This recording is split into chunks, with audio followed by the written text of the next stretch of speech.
Imagine an empire so vast, so powerful, it stretched from the rolling hills of Britannia to the scorching sands of the Middle East. Rome, the eternal city. Its legions marched like thunder, its roads ran like veins across 3 continents, and its culture shaped the very foundations of the modern West. And yet, despite all its splendor, Rome fell. But not suddenly, not in one fiery moment. It decayed, crumbled, and was chipped away by 1,000 tiny cuts. Why? Why did the mightiest empire in human history collapse? Was it the barbarian invasions? Greedy emperors? Or was there something deeper? A slow rot within the marble? Today, we unraveled the gripping story behind the fall of Rome. Not the myth and not the textbook version, but the real reason. Join us as we journey back through time, uncover the empire's most profound flaws, and discover how even the most eternal empires can turn to ash. Rome is evergreen, but it did fall. Rome. Just say the name and it stirs something.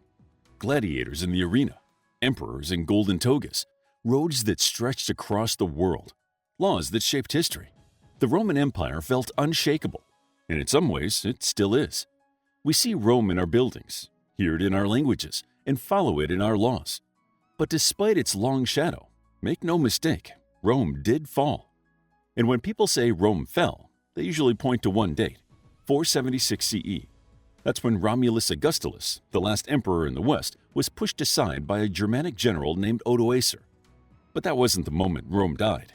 That was just the final flicker after centuries of slow decline. Here's where it gets interesting.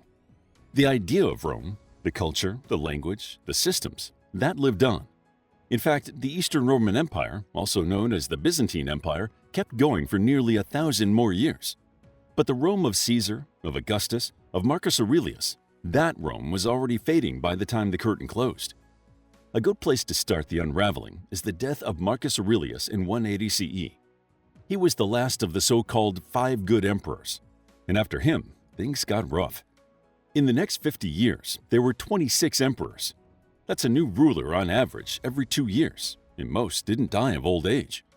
Imagine the chaos. Power grabs, betrayals, civil wars.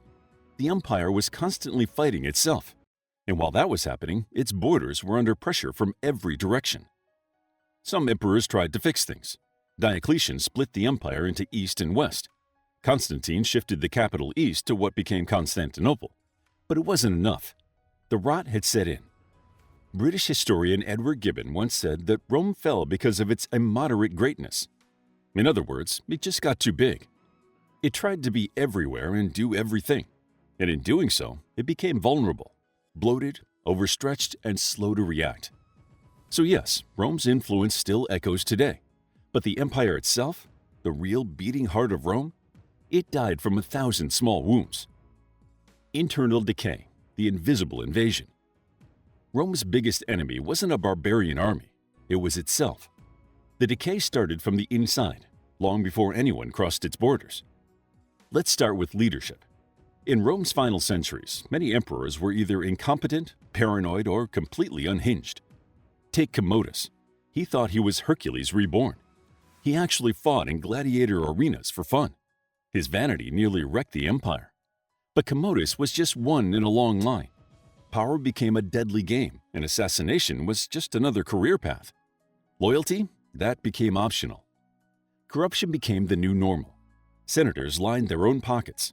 Governors squeezed provinces for profit. Tax collectors stole from the people. The government, once seen as a source of order, became a circus of greed. And the military? The backbone of Roman might? It was falling apart. Discipline broke down, and Roman citizens didn't want to serve anymore. So the empire started hiring outsiders, mercenaries from Germanic tribes. These weren't loyal Romans. They were in it for the paycheck. Historian Peter Heather points out that by the 4th century, Rome was spending up to 60% of its budget on the military, and yet it still couldn't defend itself. At the same time, society itself was splitting. The rich got richer and the poor got poorer. Massive estates dominated the countryside, while regular folks struggled to survive. Public services collapsed, and people stopped trusting the system. The empire tried to distract the masses with games and handouts, bread and circuses, but the people knew the center couldn't hold. Even religion played a role. When Christianity became the dominant faith, it changed the empire's focus. Some say it brought unity and hope, while others, like Edward Gibbon, believed it made people less loyal to the empire, more focused on the next life than fixing the problems in this one. Rome had lost its identity.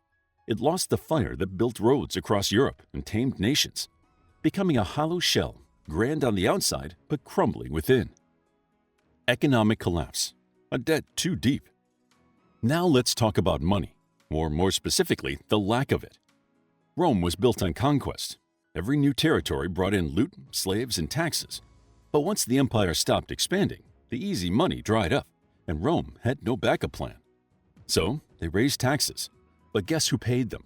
Not the rich. They had loopholes and influence. The burden fell on small farmers, artisans, and merchants.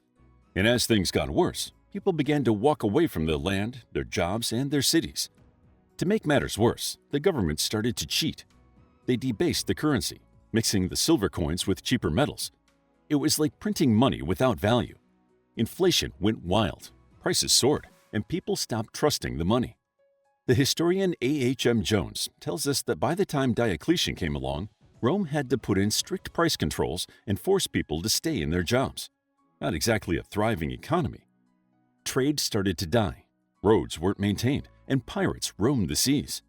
Grain, which fed the cities, became scarce. And when the Vandals took North Africa in the 5th century, a major food supply was shut down, and people starved. The empire was drowning in debt. The army alone had over 400,000 troops. Paying them was nearly impossible. So Rome borrowed, taxed more, and squeezed harder. The result? Riots, revolts, and a middle class that vanished. Yale historian Paul Kennedy calls it an imperial overstretch. Simply put, Rome was too big, too expensive, and too tired to keep going. The money ran out, and when the money goes, everything else follows. Barbarians, betrayal, and breakdown. Here's where the outside forces come in. The Goths, the Vandals, and the Huns. To the Romans, they were all barbarians, but that's not quite right. Many of these groups were well organized. They had leaders, armies, and a hunger for land. And in many cases, they didn't want to destroy Rome, they wanted to join it. In 376 CE, the Visigoths came to Rome for help. They were fleeing the terrifying Huns. Rome agreed to shelter them, but then abused and extorted them. That betrayal backfired. In 378, the Visigoths crushed a Roman army at the Battle of Adrianople. Even the emperor, Valens, was killed. That was a turning point. Rome lost a massive chunk of its military strength, and just a few decades later, in 410 CE, the Visigoths sacked the city of Rome itself, a city that hadn't been invaded in over 800 years. The shock rippled through the known world. Cities across the empire panicked. Confidence in Rome's invincibility was shattered. But that was just the beginning. Soon after, the Vandals swept across North Africa. They seized Carthage in 439 CE, a major Roman breadbasket. This wasn't just a military defeat, it was a logistical nightmare. Rome had relied on African grain to feed its population. Without it, the capital starved, people rioted, order collapsed. In 455 CE, the Vandals sacked Rome itself.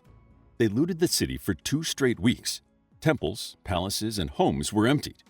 Though they may have spared some lives, the psychological blow was massive.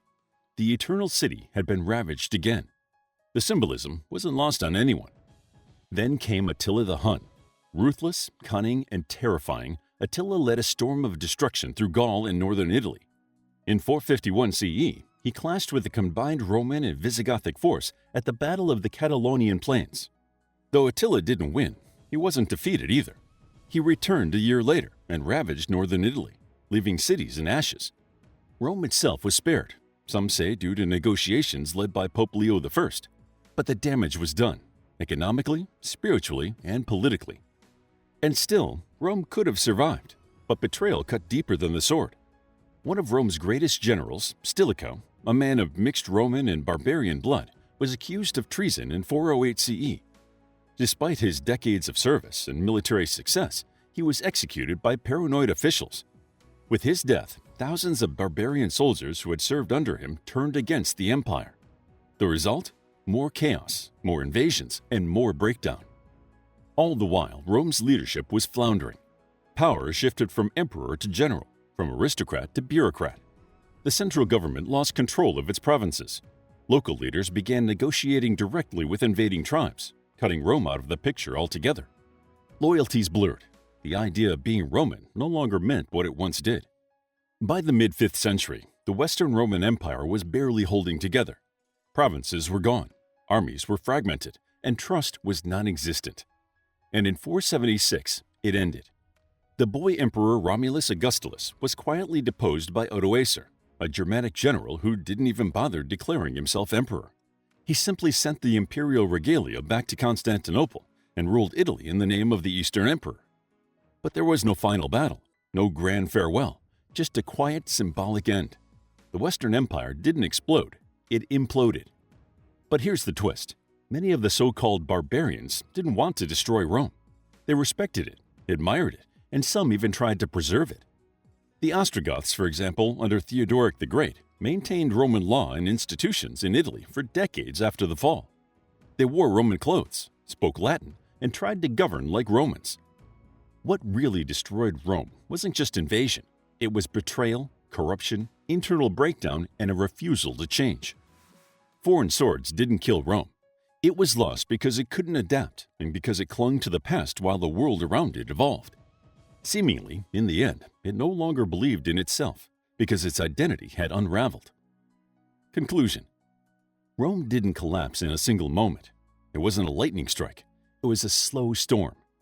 Decay from the inside, pressure from the outside, bad choices, and missed chances. And in the end, the world's greatest empire crumbled not from an enemy's sword, but from its own failures. Still, Rome lives on, in our systems, our culture, our very language. But so does its warning. No empire is too big to fall. The real reason Rome collapsed? It stopped listening, stopped changing, and it stopped caring. That's the lesson. Let's not forget it. How would you like to get a deeper understanding of history, impress your friends, and predict the future more accurately based on past events? If this sounds like something you might be into, then check out the brand new Captivating History Book Club by clicking the first link in the description. To learn more about Rome and more epic moments from its history, check out our book, History of Rome, a captivating guide to Roman history, starting from the legend of Romulus and Remus through the Roman Republic, Byzantium, medieval period, and Renaissance to modern history. It's available as an ebook, paperback, and audiobook. If you found the video captivating, please hit the like button and subscribe for more videos like this.